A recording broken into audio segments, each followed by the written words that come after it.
hari ini adalah satu benda yang sangat simple untuk menjawab soalan kebat sejarah kertas 2, iaitu menggunakan teknik Dabus. Jadi semua orang dah mula berfikir apa itu Dabus.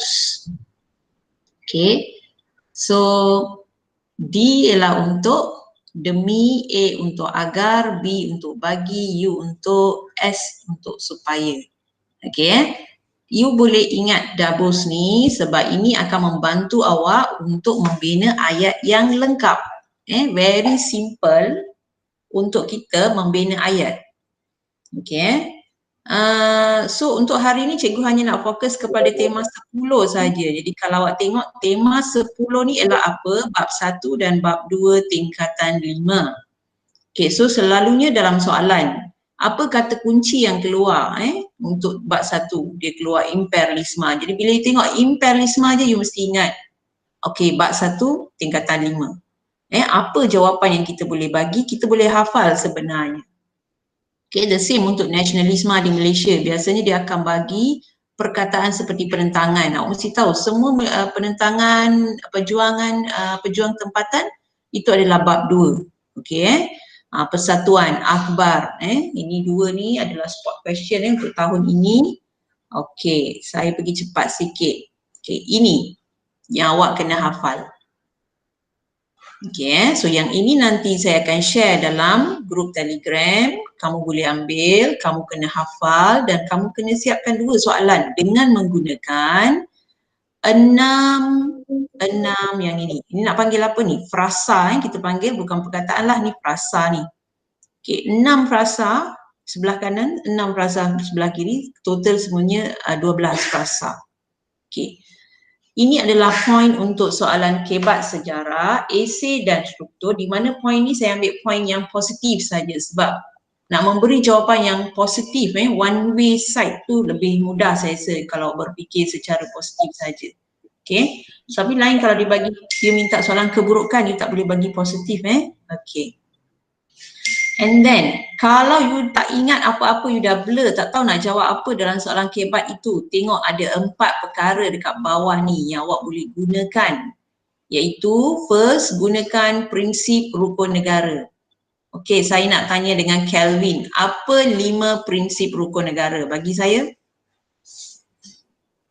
Kelvin. Kesopanan dan kesusilaan. Okey. Yang first kali ialah apa? Baca ikrar tu apa first? Kepercayaan kepada Tuhan. Very good. Lagi? Kesopanan dan kesusilaan. Kesopanan. Okey. Tak apa. Okey, kesopanan dan kesusilaan. Apa lagi yang awak ingat? Ada lagi 3.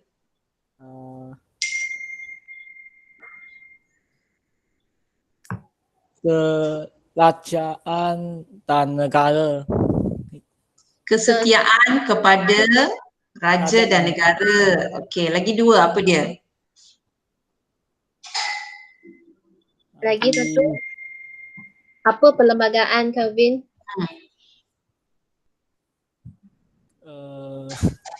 Tak lupa lah, itu 3 punya. Oi, keluhuran. Keluhuran. Kesusilaan. Perlembagaan. Kepercayaan undang-undang. Kedaulatan. Undang-undang. Okey, ni 5 prinsip ni memang boleh guna untuk soalan kebat. Let's say kalau you dah tak ada apa-apa idea, tuliskan 5 prinsip itu. Ataupun gunakan lagu sekolah awak. Ingatkan lagu sekolah, gunalah apa ayat yang ada dalam lagu sekolah. Gunakan apa ayat yang ada dalam lagu negaraku. Gunakan logo sekolah awak. This is something that which is very near to you. Benda yang paling dekat yang awak boleh gunakan. Benda yang setiap hari awak guna di sekolah. So awak guna balik dalam jawapan kebat awak. Okay? Alright. Sekarang kita tengok pada contoh soalan. Okay, ini adalah soalan struktur. Cikgu ambil daripada trial Terengganu 2020. Okay, biasanya tema 10 ni soalan nombor 3 struktur. Okay, sama ada bab 1 atau bab 2. Jadi yang ini sekarang soalan bab 1 ke bab 2? Bab 1 ke bab 2 ni? Pelajar? Bab 1 ke bab 2? Apa kata kunci kat sini? Imperialist. Okay, kata kunci dia imperialist. So ni bab 1 ke bab 2?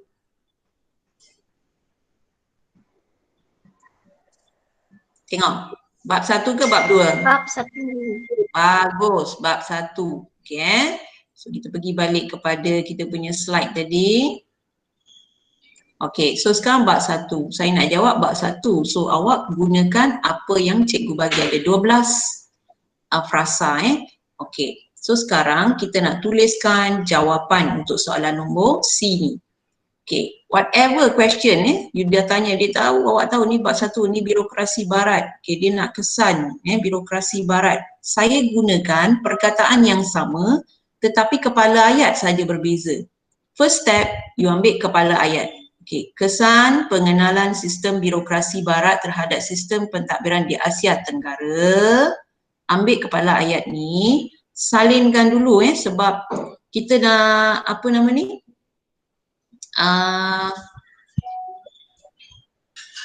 Kita nak dia punya ayat dia lengkap. Okay.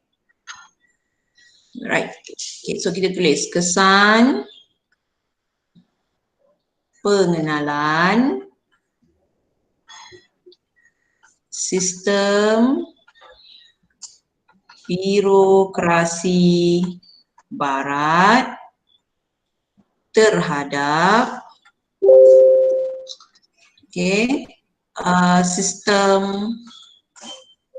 sistem apa? Pentadbiran. Okay, saya rasa line saya pun tak berapa okey. Sistem pentadbiran di Asia Tenggara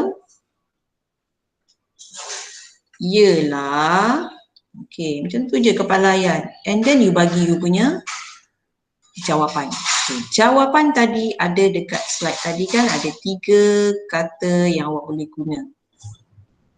Okay, yang ini. So saya ambil 3 ni. Okay, so ialah saya ambil semangat nasionalisme mempertahankan negara, keamanan negara. Dan saya gunakan saya punya dabus. Jadi dabus yang saya nak guna adalah demi dan agar. 2 perkataan ini saya hubungkan dekat sini supaya dia jadi satu ayat dengan 3 markah. Okay, so jadinya saya pergi dekat awak punya slide, saya tulis je.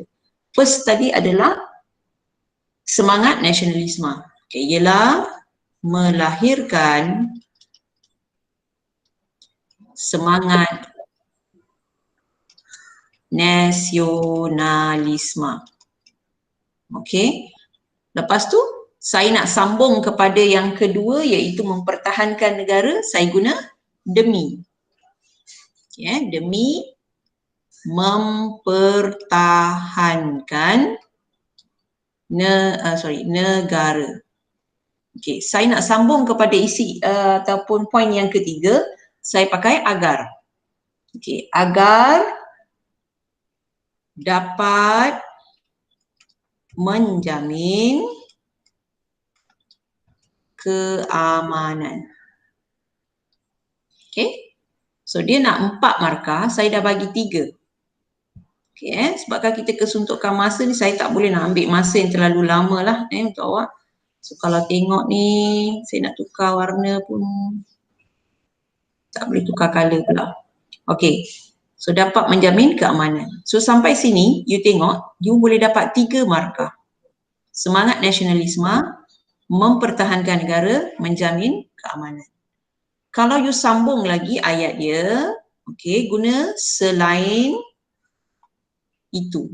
Ni ayat yang kedua. Ayat pertama dah ada 3 markah. Ayat kedua you pakai selain itu, you pergi balik dekat you punya kata kunci. Selain itu, membuka peluang pekerjaan agar ekonomi meningkat demi menjamin atau meningkatkan pendapatan negara. So you memang guna pendek-pendek, you hafal benda ni, you just guna agar dan demi. Full mark dalam tangan. Okay, memang markah penuh. Okay, ambil kepala ayat, hafal 6 ini, you dah dapat full mark. Okay, boleh tak? Saya bercakap seorang je ni. Okay, Sia Cheng. Bini. Faham. Okay, bagus. So kalau saya tengok soalan esei pula, again, birokrasi lagi. Birokrasi je awak guna jawapan yang sama. Whatever dia tanya sejauh mana sistem ini dapat memberi manfaat. Again dia nak benefit ataupun kesan baik. Pergilah dekat awak punya ni, awak dah hafal ni. So pelajar yang lemah pun boleh skor markah yang tinggi kalau dia menghafal ni. So you ambil kepala ayat, you guna memupuk semangat nasionalisme, demi mempertahankan negara, agar menjamin keamanan negara, 3 markah. And then followed by, selain itu, membuka peluang pekerjaan agar ekonomi meningkat demi menjamin pendapatan negara, 6 markah. Okay, and then you boleh tambah dengan yang umum ni, iaitu boleh guna untuk semua jenis soalan. Seterusnya, dapat memupuk semangat perpaduan demi menjamin kerjasama kaum agar menjamin kesejahteraan rakyat. Okay, so memanglah dia tak check awak punya bahasa Melayu sangat, tapi dia nak kata-kata kunci ni ada dalam jawapan awak. Lepas tu dia boleh consider untuk bagi awak markah. Okay, so itu yang cikgu nak sampaikan pada hari ini. So awak kena hafal 12 kata kunci itu, dan 2 soalan ni saya akan bagi awak buat dalam bentuk rainbow. Okay, sekarang cikgu nak tamatkan, cikgu nak just bagi satu je. Bagaimana nak rajin belajar? Tengok Bila belajar dengan kawan-kawan yang rajin. Duduk jauh-jauh daripada kawan yang malas. Sekarang awak tahu kenapa ada ibu bapa yang kata, jangan kawan dengan budak tu malas. Kalau you berkawan dengan orang malas, macam mana you nak jadi rajin?